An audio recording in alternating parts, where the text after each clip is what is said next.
श्री शिवाय नमस्तुभ्यम। श्री कृष्ण जन्माष्टमी जो कि भादव पक्ष के अष्टमी तिथि पर मनाई जाती है और 2024 में जो कृष्ण जन्माष्टमी है वो 26 अगस्त सोमवार के दिन मनाई जाएगी। कृष्ण जन्माष्टमी का जो दिन होता है वो बहुत ही पावन है और इस दिन सभी भक्तगण की मनोकामना पूर्ति के लिए श्री कृष्ण जी की पूजा अर्चना करते हैं। विधि विधान से अपने घर में और मंदिर में श्री कृष्ण जी के मंत्रों का जाप करते हैं। ऐसे में आपकी भी कोई विशेष मनोकामना है तो कृष्ण जन्माष्टमी के दिन आप विधि पूर्वक पूजा अर्चना जरूर करें। अगर आपकी शादी में अड़चनें आ रही हैं, शादी के योग नहीं बन पा रहे हैं, आपकी जो उम्र है वो बहुत ज़्यादा होती जा रही है, 25, 30, 35 से ज़्यादा हो रही है या उससे भी अधिक हो गई है और अभी तक अगर आपका विवाह संपन्न नहीं हो पाया तो ऐसे में आप जन्माष्टमी के दिन वीडियो में एक छोटा सा उपाय जरूर करें। अगर आप इस वीडियो में बताए गए उपाय को विधि पूर्वक उपाय कर लेते हैं तो निश्चित रूप से आपकी शादी होने में जो भी अड़चने हैं वो समाप्त हो जाती हैं। कृष्ण जन्माष्टमी के दिन कहा जाता है कि बाल कृष्ण लड्डू गोपाल जी की पूजा की जाती है। ऐसे में अगर आप भी अपनी शादी को लेकर परेशान हैं, उनके माता पिता हैं, अपने बच्चों के शीघ्र विवाह के लिए तो पूजा पाठ करिए और अगर विवाह में कई अड़चने आ रही हैं तो उस स्थिति में आप ये उपाय जरूर करें। ये उपाय आप अपने घर पर ही रहकर कर सकते हैं। बहुत ही सरल उत्तम उपाय है। आप इसको पूर्ण विश्वास के साथ कीजिए, विधि विधान के साथ कीजिए। निश्चित रूप से श्री कृष्ण जी आपकी जो मनोकामना है जरूर पूरी करेंगे। शादी ब्याह में जो भी बाधाएं आ रही हैं उसको दूर कर देंगे। आपको 26 अगस्त सोमवार दिन किस तरीके से उपाय करना है और क्या क्या उसमें ज़रूरत पड़ेगी, पूरी जानकारी आपको इस वीडियो में दी जाएगी। लेकिन वीडियो की शुरुआत करने से पहले हमेशा की तरह आप सभी से निवेदन है कि अगर आपने अभी तक मेरे चैनल को सब्सक्राइब नहीं किया है तो प्लीज़ चैनल को सब्सक्राइब करें, वीडियो को लाइक करें और कमेंट बॉक्स में जय श्री कृष्ण जरूर लिखें। कृष्ण जन्माष्टमी श्री कृष्ण जी आपकी सारी मनोकामनाओं को पूरा करेंगे, अति शीघ्र पूरी होगी आपकी जो भी मनोकामनाएं हैं। तो ध्यान से सुनिए, इस उपाय को माता पिता अपने बच्चों के शीघ्र विवाह के लिए कर सकते हैं, चाहे लड़का हो या लड़की हो, स्वयं अपने विवाह के लिए इस उपाय को कर सकती हैं। तो सुबह आपको जल्दी उठना होगा। आप कोशिश कीजिए कि ब्रह्म मुहूर्त में आप उठ जाएं। अगर ब्रह्म मुहूर्त में नहीं आप उठ पा रहे हैं तो 5 या 6 बजे के बीच आप उठ जाइए। अगर ब्रह्म मुहूर्त में नहीं उठ पा रहे हैं तो सूर्य उदय से पहले आप उठ जाइए, क्योंकि ये जो आपको उपाय बता रही हूँ वो सुबह के समय करना है और सुबह के समय जो उपाय होता है वो बहुत जल्दी कारगर हो जाता है। सुबह ऐसी देवी शक्तियाँ होती हैं, अगर हम जो उपाय करते हैं तो अति शीघ्र फल प्राप्त हो जाता है। तो आपको कोशिश यही करनी है कि आप 8 बजे से पहले आपका जो उपाय है वो पूरा हो जाए। तो स्नान आदि करके आपको साफ सुथरे वस्त्र धारण कर लेना है। जन्माष्टमी के दिन आप पीले कलर के वस्त्र पहनेंगे तो आप पर श्री कृष्ण की कृपा होगी, क्योंकि श्री कृष्ण का जो पसंदीदा रंग है वो पीला है। इसके अलावा आपको क्या करना है, सबसे पहले आप सूर्य देव को जल से अर्घ दें, जरूर देना है। इस दिन अगर आप सूर्य देव को अर्घ देते हैं तो आपके ऊपर जो भी ग्रह दोष होते हैं उनका धीरे धीरे निवारण होने लगता है। सूर्य देव को आप अर्घ दें, जरूर दें। उसके बाद में आपको अपने पूजा स्थल में आना है, अपने सभी देवी देवताओं से प्रार्थना करनी है। इसके लिए सबसे पहले आप घी का एक दीपक प्रज्वलित करें, विनम्र भाव से अपनी ईश्वर इष्ट देवता से, अपने कुल देवता से प्रार्थना करें कि मैं इस उपाय को करने जा रही हूँ या करने जा रहा हूँ, इस उपाय में सफल करें। जो भी भूल चूक गलती हो जाए उसे क्षमा करें। उसके बाद अपने पूजा स्थल के पास में आपको आसन लगाना है, फिर वहाँ पर एक पीढ़ा रखकर उसमें पीले कलर का वस्त्र बिछाना है। फिर उसके बाद आपके पास श्री कृष्ण जी की जो प्रतिमा हो, मूर्ति हो, उसे रखना है।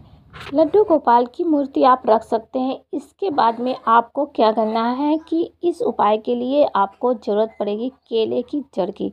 देखिए, जो केले का पेड़ होता है उसमें श्री हरि विष्णु जी का साक्षात वास है। कृष्ण जी जो विष्णु जी के ही अवतार हैं, तो इस उपाय के लिए आपको केले की जड़ लेनी पड़ेगी। छोटी सी, मतलब अंगूठी के बराबर केले की जड़ आप लीजिएगा। और साथ ही साथ आपको लेना है पड़ेगा पीला चंदन और एक भोजपत्र। भोजपत्र आपको किसी पूजा सामग्री की दुकान से मिल जाएगा। केले की जड़ भी आपको आसानी से मिल जाएगी। तो इन सब चीज़ों की व्यवस्था आप एक दिन पहले ही कर लें, काफ़ी अच्छा होगा।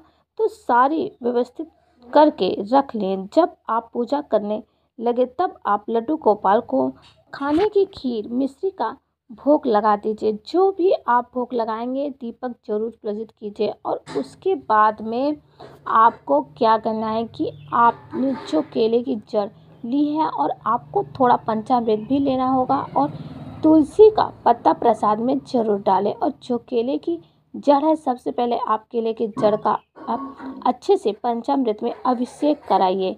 उसके बाद आप साफ जल से केले का जड़ का अभिषेक कराएं।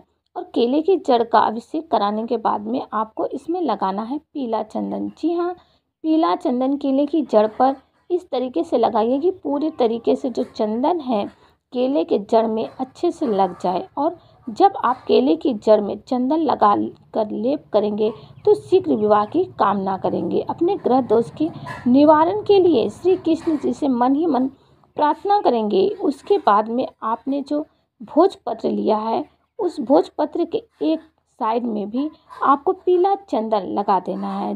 अब जब आप भोजपत्र पर पीला चंदन लगा लें तो आपको उससे के स्थान पर जहाँ पर आपने कृष्ण जी की फोटो रखी है उसी जगह पर आपको पास में ही भोजपत्र रख देना है। और उसके ऊपर आपको वो जो केले की जड़ है वो केले की जड़ आपको रख देना है। फिर इसके बाद में आपको 3 गुलाब का फूल लेना है। उन फूलों पर आप इत्र लगाइए और हो सके तो गुलाब का फूल आप केले की जड़ पर चढ़ाइए और शीघ्र विवाह की कामना कीजिए। केले की जड़ की विधि विधान से पूजा अर्चना कीजिए।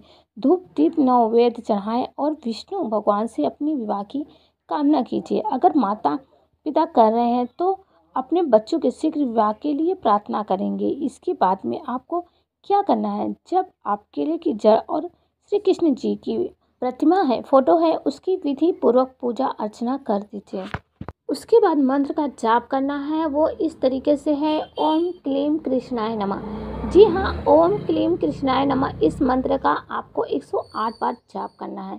इसके लिए आप तुलसी की माला का उपयोग कर सकते हैं, चंदन की माला भी ले सकते हैं। सच्चे मन से 108 बार आप जाप करेंगे और आपको भी श्री कृष्ण जी के सामने ही जहाँ दीपक प्रज्वलित किया है हल्दी की गांठ रखनी है, वहीं पर बैठकर आप इस मंत्र का जाप करेंगे। और आप भगवान श्री कृष्ण जी से विनती करेंगे आपकी कुंडली में जो भी दोष है, किसी भी कारण शादी का योग नहीं बन पा रहा है तो उन सबको दूर करें, अपना आशीर्वाद दें और अतिशीघ्र मेरे विवाह के योग बना दीजिए। इस मंत्र का जाप आप कर लें। उसके बाद आपको एक काम करना है, आपने केले की जड़ जो रखी है भोजपत्र में आपको अच्छे तरीके से लपेट लेना है। उसमें आपको चंदन, जी हाँ, उसके बाद आपको आपके गांव में आसपास कहीं भी शिव मंदिर हो वहां आपको जाना है, शिव जी से प्रार्थना करनी है। फिर जो केले की जड़ आपने ली है उसको 8 बार शिवलिंग के ऊपर से फेर लेनी है। जो आपने भोजपत्र पर लपेटा हुआ है उसको शिवलिंग के ऊपर से 8 बार घुमा लेना है एक ही जगह खड़े होकर। और महादेव जी से प्रार्थना करें कि ग्रह दोष के निवारण के लिए। इसके बाद आप अपने घर आ जाइए। केले की जड़ और भोजपत्र को अपने साथ में लेकर आएं। फिर इसको आप पीले कलर के कपड़े में बांध देना। फिर अगर आपके जैसे माता पिता हैं इन्होंने ये उपाय किया है और बच्चे वहाँ मौजूद हैं तो केले की जड़ लेके लड़के के दाहिने हाथ में बांध दें और लड़की के बाएं हाथ में बांध दें। अगर आपने लड़की के लिए उपाय किया है तो उसके बाएं हाथ में आपको बांधना है। और अगर लड़का लड़की घर से बाहर है, माँ ने उपाय किया है तो आप इसको अपने घर की पूजा स्थल पे रख देना। और 41 दिन तक नियमित रूप से आपको केले की जड़ है जो उससे पूजा अर्चना करनी है, शीघ्र विवाह की कामना करनी है। 41 दिन के बाद में अगर बच्चे अपने हाथ में बांधे हैं तो उसको पूजा करने की ज़रूरत नहीं है। अपने हाथ में बांध के रखना है 41। जब 41 दिन हो जाए, समझ लीजिए कि 41 दिन के बीच में ही आपका जो रिश्ता है आपका अब पक्का हो जाएगा। अगर लड़के लड़की या प्रेम विवाह करना चाहते हैं तो वहाँ भी इनको विवाह के योग बनने लगेंगे। अच्छे अच्छे जगहों से रिश्ते आने शुरू हो जाएंगे। 41 दिन के बाद आपको ये भोजपत्र उठानी है और पीपल के पेड़ के जड़ के पास आपको गाड़ देनी है। थोड़ा मिट्टी खोद करके उसे वहाँ पर दबा दीजिएगा, जैसे कि कोई अन्य व्यक्ति ना देखे सके। और आप पीपल के पेड़ के नीचे खड़े होकर विष्णु भगवान जी से प्रार्थना करना। मेरे बच्चों पर जो भी कष्ट है, दोष है, कुंडली में विवाह योग नहीं बन, उसका निवारण करें, शीघ्र विवाह का आशीर्वाद दें। तो दोस्तों, आप सबको वीडियो समझ आ गया होगा। बहुत छोटा सा और फलदायी उपाय है, आपको जरूर करना चाहिए। तो आप सभी से एक बार रिक्वेस्ट है कि आपने अभी तक चैनल को सब्सक्राइब नहीं किया है तो चैनल को सब्सक्राइब करके वीडियो को लाइक करें, कमेंट में श्री कृष्ण जरूर लिखें। कृष्ण जी आपकी सभी मनोकामनाओं को पूरा करें। जय श्री कृष्ण।